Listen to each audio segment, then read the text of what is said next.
Sudah 2 kali diperiksa sebagai tersangka, namun Putri Chandrawati tetap tidak ditahan. Bagaimana hal ini di mata hukum dan keadilan? Untuk membahasnya sudah bergabung bersama kami pakar hukum pidana Profesor Muzakir. Selamat sore, Prof. Muzakir.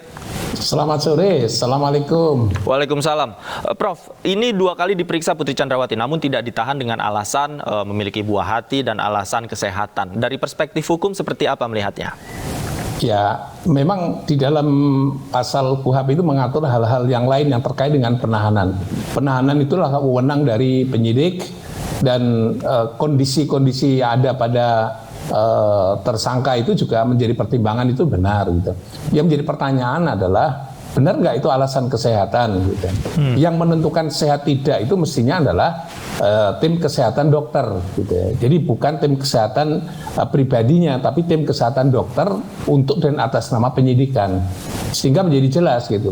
Tapi kalau kita lihat 2 hari ya, beberapa pemeriksaan 12 jam bisa bertahan, dan kemudian terakhir tadi adalah 11 jam bisa bertahan, ya menurut saya pertahanan 11 jam dan 12 jam itu yang kemarin sebelumnya itu menunjukkan bahwa kondisi kesehatannya cukup baik gitu ya. Maka oleh sebab itu alasan itu seperti hanya yang lain lah gitu. Kalau dia mengatakan ini sakit dan sebagainya, biasanya penyidik akan gempita untuk segera jemput paksa dan diperiksa oleh tim dokter dari penyidik gitu. Sehingga keterangan yang terakhir kondisi kesehatan yang bersangkutan itu adalah yang valid adalah hasil pemeriksaan dari pihak penyidik, begitu, dokter penyidik, begitu, sehingga menjadi jelas kalau alasan kesehatan itu. Jadi saya ulangi lagi di sini, ini 12 jam bisa diperiksa kuat, begitu ya. Jadi tiba-tiba ketika mau ditahan, Anda lihat tidak bisa alasan kesehatan. Yang kedua adalah tentang balita ini, sebaiknya disebutkan balita itu yang usianya berapa, begitu.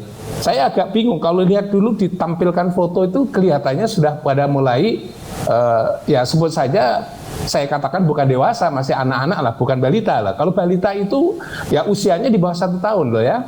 1 tahun ya mungkin 2 tahun ke bawah lah itu. Kalau itu saya lihatnya dulu foto itu, ya saya minta maaf ya, saya juga nggak ngikuti secara pasti begitu. Yang balita itu usia berapa gitu, supaya agak jelas itu. Hampir semua pernyataannya itu mesti menyebutkan balita ini, balita usianya berapa gitu.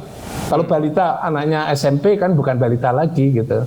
Sebaiknya penyidik menerangkan, menjelaskan tuh balita usianya berapa, nanti biar ada evaluasi terkait dengan itu. Karena dalam sejarah penegakan hukum itu ada seorang anaknya kecil, yatim lagi itu pun ditahan mereka gitu ya. Jadi kasus korupsi itu ditahan itu dia. Dan saya katakan ini kenapa anak ini yatim justru anaknya ditahan gitu ya. Jadi maksud Anda kan bisa diatasi dengan cara ya nanti kalau ditahan ya dikunjungkan, dibawa ke ruang tahanan, dijelasin dan sebagainya, menurut saya bisa. Prof, jadi maksud Anda kalau memang tidak ditahan, alasannya harus jelas, tidak hanya dikatakan sakit, tapi sakitnya juga harus dibuktikan begitu? Benar begitu, namanya kan transparansi dan objektifikasi dalam konteks ini. Bisa nggak itu dijelaskan sakit seperti apa sih yang kalau tadi dikatakan tidak stabil, di mana orang yang dijadikan tersangka pastilah dia tidak stabil. Jangankan tersangka, saksi aja orang sudah tidak stabil begitu. Jadi itu terlalu general dalam konteks ini. Alasan nahan itu harus sakit yang bersifat fisikal ya. Jadi agak lebih jelas lah itu. Yang tidak mungkin ditahan gitu ya. Kemudian terkait dengan rekomendasi dari Komnas HAM, sejauh ini bagaimana Anda melihat signifikansi rekomendasi dari Komnas HAM?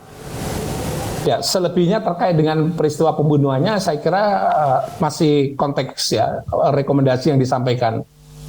Demikian juga perluasan perlakuan dan sebagainya. Tadi saya dengar adalah itu sudah konteks ya sesuai dengan kewenangan dari Komnas HAM. Mungkin yang masih bertanya besar adalah pelecehan seksual itu dikatakan tadi adalah harus ditindaklanjuti gitu ya. Ini tanda tanya besar buat saya gitu, karena dari awal itu sudah ada laporan dugaan terjadinya tindak pidana pelecehan seksual yang oleh penyidik adalah dinyatakan artinya tidak terbukti dan sudah dihentikan soal itu. Sudah ditutup di situ. Baik, dan pemirsa dan Prof. Muzakir, kita juga sudah bergabung dengan Komisioner Komnas HAM Pak BK Ulung Hapsarah dan kuasa hukum keluarga Brigadir Joshua Moris Moi Purba. Selamat sore Pak BK dan Mbak Moris. Sore, selamat sore.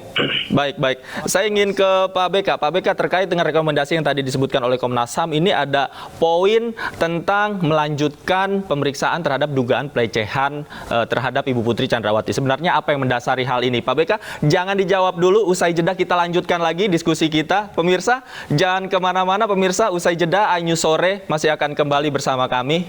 Tetaplah bersama kami di iNews Sore.